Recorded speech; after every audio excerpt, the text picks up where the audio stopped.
Ngobras F1, obrolan santai seputar Formula One bersama gue Angga dan rekan gue. Kaca. Apa kabar, bro? Oke, sehat ya? Oh iya. Sehat. Alhamdulillah sehat. Gimana nih? Work home nih? Iya, work from home. Ya gitu-gitu aja. THR turun ya mungkin ya. Alhamdulillah sih. Yang penting ada duit lagi. Oke. Jadi Oke, untuk tema ini bahas apa nih? Oke, untuk tema Ngobras F1 kali ini kita ngomongin berita mengejutkan dari Sebastian Vettel ya. Agak ini juga sih, shock juga sih gue dengarnya Vettel tidak berpanjang kontraknya di Ferrari ya. Surprise banget. Padahal gue tuh mengharapkan ada kombinasi Jerman-Itali lagi sih setelah ada pensiunnya Michael Schumacher sih. Tapi kayaknya ini juga berpanjang rekor keburukan Ferrari mengambil juara dunia sih menurut gue. Yang pertama kan itu pernah kejadian siapa? Ya, Alain Prost pernah tahun 90. Oh iya benar. Dia dipecat kemudian sempat juga Nigel Mansell. Iya, juga benar. Betul. Dan Fernando Alonso terakhir. Kemudian balik lagi Kimi Raikkonen dan sekarang Sebastian Vettel. Iya benar-benar. Kimi Raikkonen tetap catatan hitam ya walaupun dia pernah menang satu kali sama Ferrari. Jadi ibaratnya lo rekrut sang juara dunia tapi nggak bisa menjadi juara dunia di tim larinya gitu loh. Yes, betul. Kecuali Michael Schumacher ya. Ya itu sih. Kalau menurut lo gimana nih berita mengejutkan ini? Ini sih, gue bilang itu ya, berita itu ibaratnya pasti surprise buat nggak cuma buat kita fansnya juga sebagai ini sih dari orang-orang yang ada di dunia F1 juga pasti pada kaget semua soalnya kan pada expect Vettel perpanjang walaupun setahun doang sebagai mereka planning itu kan di 2021 mereka adaptasi jadi Vettel mungkin berusaha dipertahankan ternyata dari sisi Vettelnya nggak mau perpanjang kan nggak ketemu tidak bertemu kesepakatan lah seperti itu surprise banget dan yang paling mengejutkan sih memang dari musim lalu dia agak kedodoran juga sih menurut gue apalagi dengan rekan tim juniornya yang statusnya justru bukan juara dunia gitu kan menang seri pun belum itu kali jadi faktor ya menurut gue sih bisa jadi ibaratnya menang seri cuma di Singapura doang enggak ya maksudnya Leclerc-nya bukan masuk Ferrari itu bukan sebagai pemenang seri gitu ibaratnya dari benar-benar dari junior tim sama mungkin kan sama karena Leclerc kan perpanjang sampai 2024 ya kalau nggak salah. Jadi berarti dia punya long term kontrak yang jauh lebih panjang daripada Vettel. Ya maksudnya mungkin Vettel juga merasa udah bukan prioritas lagi sekarang di Ferrari. Oke, itu yang jadi gue sesalkan sih. Sebenarnya ini kejadian seperti ini pernah terjadi juga sih waktu Sebastian Vettel di Red Bull. Di tahun-tahun terakhir ini dia agak kedodoran juga sih waktu itu. Dan sama itu Ricciardo ya. Kedatangan. Iya, Ricciardo. Wah, kayaknya sih ini karma. Apa? Ya gue nggak ngerti kan. Ya kayaknya sih ini balik-balik ke situ juga gitu loh. Kalau menurut lo gimana? Bisa jadi sih. Kalau dulu ya gue nggak mau bilang Vettel itu kabur ya. Ibaratnya lari dari persaingan. Cuma ya memang keadaannya seperti itu ibaratnya circumstances-nya sama seperti ketika dia cabut dari Red Bull di tahun 2014 untuk masuk ke Ferrari di 2015 ada ibaratnya ada rekan setim yang performanya bagus terus mungkin Vettel merasa goyah dan kebetulan saat itu seatnya Ferrari kosong tuh walaupun kosongnya juga karena Alonso cabut sebelum kontrak.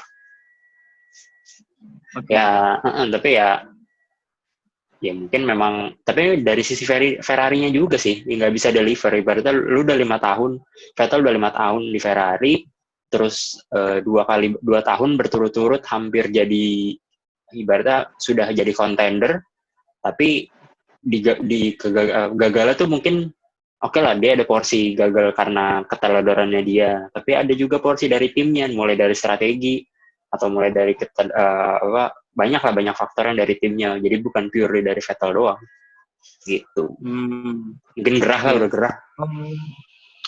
Kalau misalkan gini nih, kita bandingkan pada saat Schumacher dia bisa sukses di tahun kelimanya kan, Alonso juga gagal juga kan, 5 tahun gagal, nggak bisa bikin tim Ferrari juara. Yes, Kemudian 10 dan 14 ya. Di tahun kelima juga bisa bikin juara. Ada kemungkinan nggak sih dari faktor-faktor seperti tim-tim kunci, seperti dulu kan ada Jean Todt, ada Roy Braini, betul, ada juga siapa lagi? Satu lagi, aduh gue lupa. Ross Brown. Astagfirullahaladzim. Dan itu kan sebenarnya kan trio yang pernah membawa Schumacher waktu di Benetton, ditarik-tarikin kan. Betul. Nah, kenapa sih Vettel nggak bawa orang-orang cerdasnya dari Red Bull ke Ferrari gitu? Misalkan ya Adrian Newey tarik aja gitu loh. Ya mungkin duitnya nggak cocok kali, Pak. atau gini, enggak. Gue sih lebih ke arah Ferrari itu kan tim politik banget ya. Mungkin Schumacher itu bisa ngelawan politiknya. Jadi pengaruhnya Schumacher lebih kuat daripada political tension di Ferrari-nya. Jadi berarti mereka bisa ngebawa si Ross Brown, Jean Todt sama Rory Byrne itu masuk ke Ferrari. Mungkin gue nggak tahu, tapi feeling gue sih kayak gitu. Karena Alonso pun nggak bawa siapa-siapa kan dari Renault, pas dia pindah dari Renault ke Ferrari gitu. Jadi ya ini mungkin karena biasa tipikal tim Italia lah, kaku banget. Kaku ya. Yes. Agar ini juga sih. Ya kita nggak bisa dibandingin era Schumacher ya. Beda. Betul. Karena dari segi regulasi beda. Dan Schumacher kan datang ke Ferrari itu memang walaupun ngebangun dari awal, tapi di masa itu Ferrari juga dominan. Sorry, nggak pas Schumacher masuk banget sih. Ibaratnya di 2000 di musim awal 2000-an itu ya Ferrari-nya juga dominan. Sementara kalau pas Alonso sama Vettel ini, Ferrari bukan tim yang nomor 1. Di pas Alonso itu yang paling bagus ada Red Bull. Terus tahun yang pas Vettel masuk, yang kebetulan Mercedes yang jadi dominan. Jadi ya mungkin nggak bisa dibandingin apple to apple sih. Ya, eranya juga beda sih. Sebenarnya era juga beda. Dan teknologi juga digunakan juga beda. Orang-orang pentingnya juga beda. Betul. Gitu kan. Ada dasar pengertian nggak sih? Mungkin karena dulu kan tim prinsipalnya Ferrari mungkin nggak cocok dengan yang sekarang atau gimana? Mattia Binotto dengan Vettel. Kayaknya kalau semenjak dipegang bannya Binotto, kayaknya Ferrari kurang greget. Kedodoran, betul. Lebih greget si Arriva Bene jauh. Iya, Arriva Bene lebih greget loh. Yang semenjak Vettel gabung dengan Ferrari, dia bisa nyumbangin kemenangan 2015 kan di Sepang Malaysia. Nah, soalnya itu udah tanda-tanda sih sebenarnya. Soalnya Binotto itu kan sebenarnya terlalu, kalau nggak salah, dia naiknya pun prematur. Gara-gara petinggi Chrysler-nya meninggal, petinggi Fiat-nya itu meninggal. Nah, Binotto tuh langsung naik, Arriva Bene-nya dicopot atau gimana gitu. Karena memang si Mattia Binotto ini kalau nggak salah anak sayangannya si Sergio itu. Tuh. Kalau gue bilang sih memang Mattia Binotto belum matang sebagai tim prinsipal. Dia purely dia ngerti technical, tapi mungkin untuk memimpin sebuah tim belum terlalu cocok lah. Oke, untuk Vettelnya lagi nih. Kira-kira dia mau kemana sih? itu tuh $1 million question tuh. Semua orang bertanya-tanya. Ya, technically kalau misal kita lihat 2021, seat yang kosong itu cuma ada di Renault, Aston Martin, Racing Point lah. Racing Point tapi kan tahun depan dia jadi Aston Martin. Atau di Aston Martin. Atau Extreme Mercedes. Setidaknya sampai saat ini seat itu yang kosong. Oke. Kalau misalkan gabung di Mercedes, berarti siapa yang cabut? Jauh sih itu. Kayak anjir itu Mercedes kalaupun dia ngambil Vettel, Hamilton yang harus cabut. Nggak mungkin Bottas yang dia lepas. Wingman, ibaratnya Hamilton, kalau misalnya Bottas yang cabut, Hamilton sama Vettel ketemu, lu nggak bisa punya 2 jagoan dalam satu tim. Betul. Most likely sih Runo sih. Takutnya seperti kejadian McLaren tahun 88 ya, atau ya 88 atau 2008 kalau yang baru-baru. Sama Hamilton ya. Takutnya Betul, Mercedes 2016 itu juga kan kencang banget tuh rivalitasnya. Nggak bisa punya dua kuda paling dominan dalam satu kandang. Oke. Itu paling Runo sih. Ronald ya. Kalaupun dia lanjut kalaupun dia lanjut di 2021 tuh kemungkinan Runo. Tapi ya resikonya dia kalau Runo gaji harus potong. Nggak mungkin Runo berani bayar semahal dia di Ferrari. Betul. Oke, itu untuk Vettel. Nah, kita beralih ke tim Ferrari-nya nih, yang mantan timnya Vettel. Itu narik Carlos Sainz. Yes. Smooth operator. Agak gimana ya? Di luar dugaan gue sih, gue sebenarnya pengen Nico Hülkenberg loh, biar ada Jerman Itali lagi. Masalahnya Nico udah tua sih, Pak. Udah tua, sayang banget itu. Udah keburu tua. Mungkin kalau misalnya ini kejadian karena dulu dia masih di Force India tuh, ya 3 atau berapa tahun lalu, mungkin Hülkenberg yang langsung masuk. Sebelum Sainz meroket, mungkin Hülkenberg tuh jadi nominasi lah. Kalau sekarang udah keburu tua, sayang. Ya juga sih. Tapi nggak juga sih, waktu Mansell balik lagi udah tua tuh, waktu gantiin David Coulthard baru mau nge-backup Damon Hill tahun 94. Tapi itu kan sekarang kan tim-tim besar tuh gua rasa ya kayaknya ada perubahan tren. Sekarang banyak tim-tim besar yang ngambil pebalap muda justru.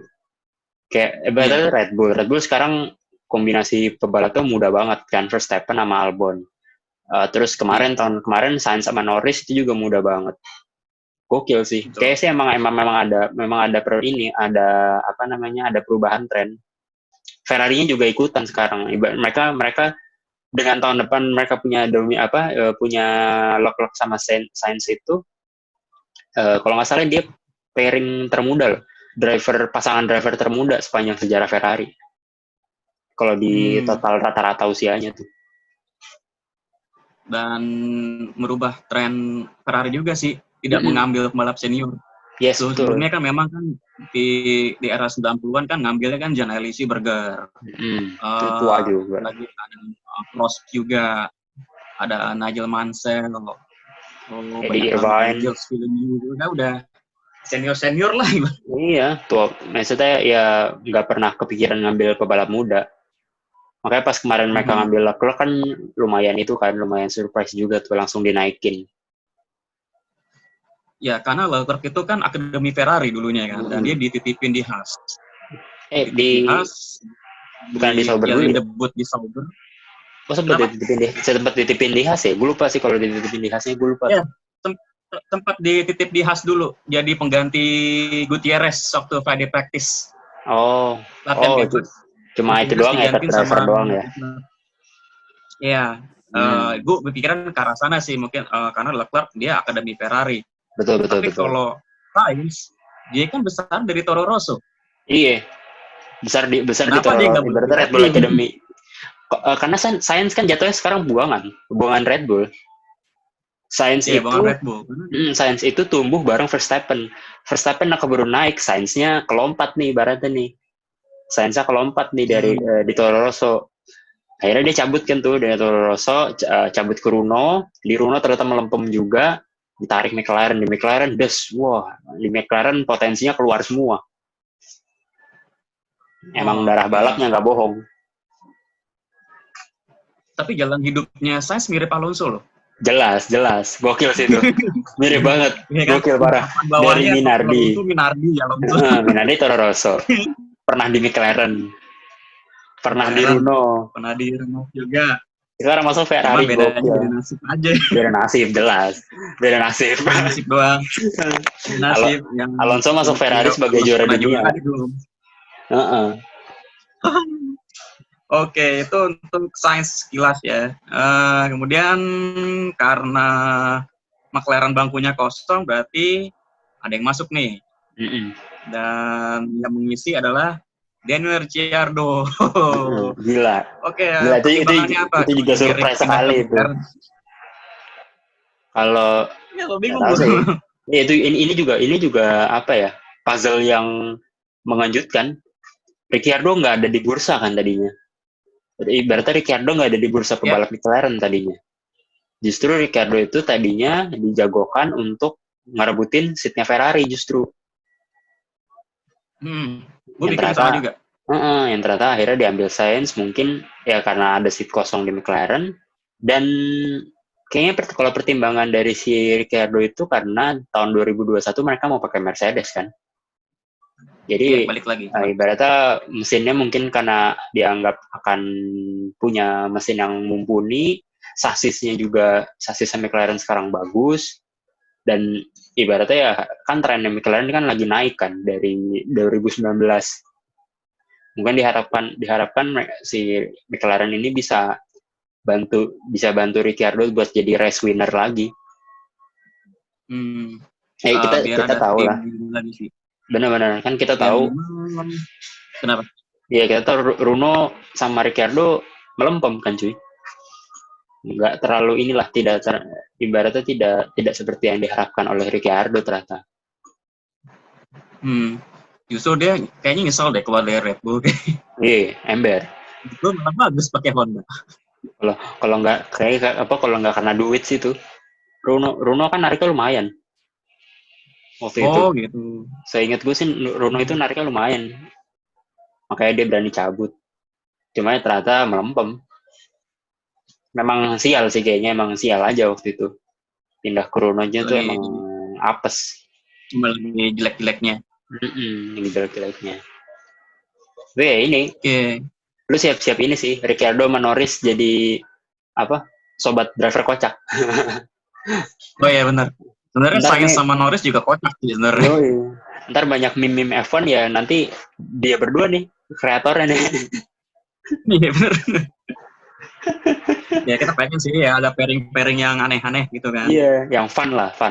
Jadi nggak melulu balapan, TNC. Nggak ada rivalitas dalam tim satu tim gitu. Kontok-kontokan atau perang dingin lah ibaratnya. Tapi nggak seru juga sih kalau nggak ada perang dingin. Enggak, tapi kalau mungkin ini bisa kayak ini, bro. Si pairingnya Senna sama Berger. Duo ini kan, duo kocak juga mereka tuh. Dan bercanda berduanya. Ya mungkin karena Berger kan levelnya kan di bawah Senna. Coba kan dikasih Marcel. Iya, dia pakai Marcel. Langsung Pique, ke Rosberg, siapa lagi? Beda lah. Ya sih udah beda. Tapi itu kejadian di mana? Senna sama Berger itu di McLaren juga bukan sih? Iya, setelah Prost keluar deh kayaknya deh. Berarti 90. 89 kan masih. 90-an. 90 dong, 89 kan masih Prost Senna kan. 90 Prost Ferrari. Iya. Berarti ini nih, berarti ada sejarah yang terulang lagi nih.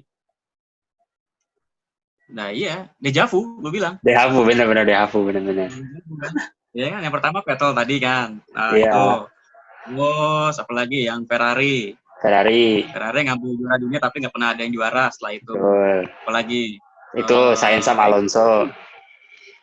Nah, mirip. Terus sekarang si McLaren-nya. Oke, bener kan? Keren sih. Sejarah terulang kembali sih. Iya, 2021 ini banyak sejarah keulang ini. Ya, terulang. Udah itu McLaren balik lagi ke Mercedes kan dijauh. Iya benar, McLaren balik lagi ke Mercedes. Benar. Balik lagi Mercedes. Iya. Nah, maunya apa sih? emang nggak ketebak coy. F1 nggak pernah bisa tebak. Yoi. Ya banyak sisi, ya itu sisi kehidupan kan. Sisi Namanya kehidupan juga kita nggak hidup. pernah tahu. Yoi. Betul. Oke. Tapi sekarang Itu si Vettel ini sih, kalau feeling gue Vettel itu pensiun. Feeling gue sih. apa nggak terlalu dini itu pensiun? Enggak lah, dia udah umur 32 apa 33 gitu. Dia udah pegang 4 juara dunia, cukup kali menurut dia. Kan lu tau Vettel family man, coy. Nah, iya sih. Karena pernyataan Vettel itu di media bilangnya bahwa dia mengevaluasi beberapa prioritas dia dalam hidup. Ibaratnya seperti itu. Kalimat yang dia lontarin ke media itu kayak gitu. Jadi makanya banyak spekulasi, wah nih pensiun nih, nggak balik lagi, gitu. Kalau misalkan, kan contohnya udah banyak nih, takutnya ntar terjabu lagi nih kan. Oh iya. Seperti Nigel Mansell kan punya pensiun balik lagi. Terus Michael Schumacher pensiun 2006, 2010 balik lagi. Yeah. Nah, ini sih ya kalau misalkan masih terikat dengan Ferrari, kayaknya sih Vettel masih pertahankan gitu loh. Jadi apa ya, ibaratnya pembalap cadangan lah atau apa, seperti Jenson Button kan gitu juga. Dia pensiun tapi Alonso waktu itu kan lagi balap IndyCar. Itu tahun berapa ya? 2016 apa 2017 itu? Iya, gue lupa lagi. 17 kayaknya. 17 atau 16 ya? Iya, pokoknya sekitar segitulah. Jadi Alonso balap di IndyCar di Indianapolis, terus Button gantiin dia kan di Grand Prix Monaco. Ya, ini masih gue masih bisa lihat Vettel sih, meskipun kondisinya dia jadi balap pengganti, returning driver lah, kayak Schumacher dulu kan. Meskipun ya nggak begitu beruntung juga sih waktu itu Schumacher kan. Ibaratnya dia masih ngebangun tim Mercedes waktu itu kan, tapi lagi pensiun itu makin bagus timnya. Langsung ibaratnya pondasinya bagus. Pondasinya bagus. Yes. Ya berharap kayak gitu sih, tapi kan nggak, ya balik lagi Ferrari kayak tradisinya bukan kayak gitu kan. Mereka nggak pernah holding third driver yang bagus gitu. Kalau kasusnya Button kan memang McLaren ya mungkin karena sama Inggris kali, jadi ada rasa apa ya, rasa loyal lah gitu untuk si Button menyatakan oke lah gue jadi reserve driver nggak apa-apa. Tapi toh dia dibebasin untuk ikut yang lain.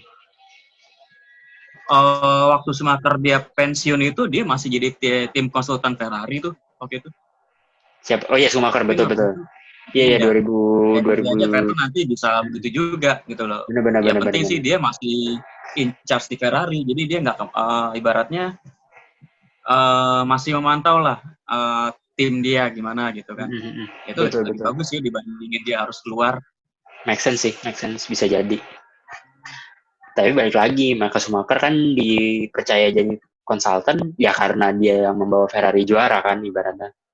Iya, benar. Kalau Vettel kan kayaknya jauh gitu. Role-nya beda lah, role-nya kayak Vettel tuh datang ke Ferrari ya nggak bawa apa-apa, dan keluar pun nggak bawa apa-apa. Itu yang bisa jadi pertimbangan Ferrari, mungkin ya udah lepas kontrak aja gitu. Kalau Schumacher mungkin ada kayak rasa apa ya, utang budi kali ya. Ferrari, dia yang bawa Ferrari balik ke kejayaan, kayak gitulah. Oke, kira-kira ada tambahan lagi? Gue sih kepo Alonso apakah akan balik lagi sih secara seatnya Runo kosong. Ya, kalau misalkan dia balik lagi, dia lahir tahun berapa sih? 81 ya? Berarti umur 37 dong.